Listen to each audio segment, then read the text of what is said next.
Ada yang dari mereka memiliki sifat yang tidak terlalu baik. Hal tersebut didasari oleh hati mereka. Seberapa banyak hati mereka bersih, maka begitu pula perilaku mereka. Ada 4 cara untuk membersihkan hati, dan ada 4 cara untuk dapat meningkatkan kualitas diri. Yang pertama, berwudu. Kenapa berwudu? Berwudu dapat menenangkan seseorang dari amarah, dari godaan syaitan, dan dari nafsu. Ketika kita berwudu, hakikatnya kita menghilangkan dosa yang ada di tubuh kita. Kita membasuh wajah kita, menghilangkan dosa yang ada di wajah kita, baik itu dari mulut kita, hidung kita, dan penglihatan kita. Kita membasuh tangan kita, hakikatnya kita membersihkan dosa yang ada di tangan kita, memukul orang lain, mencuri, dan sebagainya. Tatkala kita membersihkan kaki kita membersihkan dosa yang ada di kaki kita, berjalan ke tempat yang tidak baik, pergi ke tempat maksiat, dan sebagainya.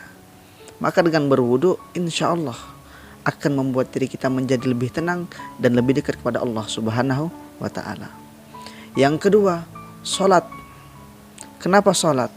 Karena sholat yang agama. As-sholatu imanuddin. Wa man aqamaha faqad aqamaddin, wa man hadamaha faqad hadamaddin. Dan barang siapa yang menegakkan sholat, maka seakan-akan dia menegakkan tiang agama. Dan barang siapa yang menghancurkan atau meninggalkan sholat, maka seakan-akan dia menghancurkan agama. Hal tersebut sudah pasti. Makanya hal yang paling berat itu adalah sholat.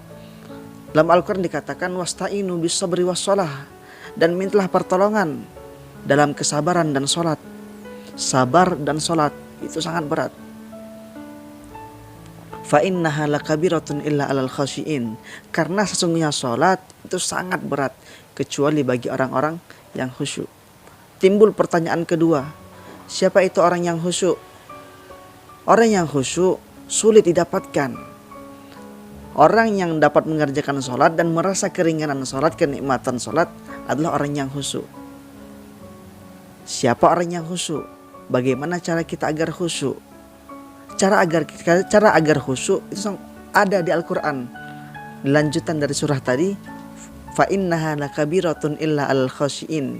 Yang pertama, alladzina yadhunnuna annahum mulaqu rabbihim.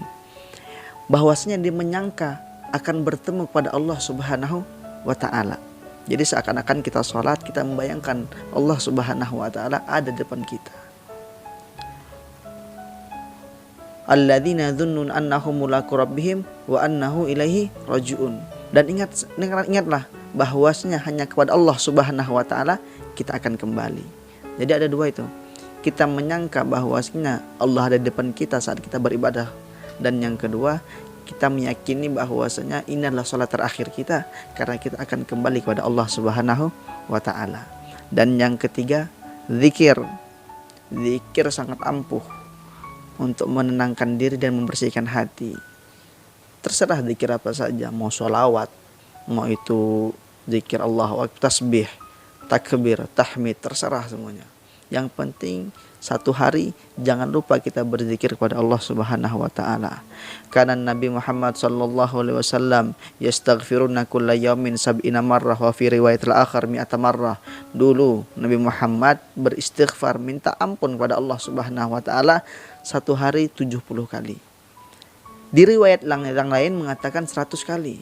Maka daripada itu, ada baiknya kita selalu berzikir, terserah zikir apa, mau sholawat Nabi Muhammad.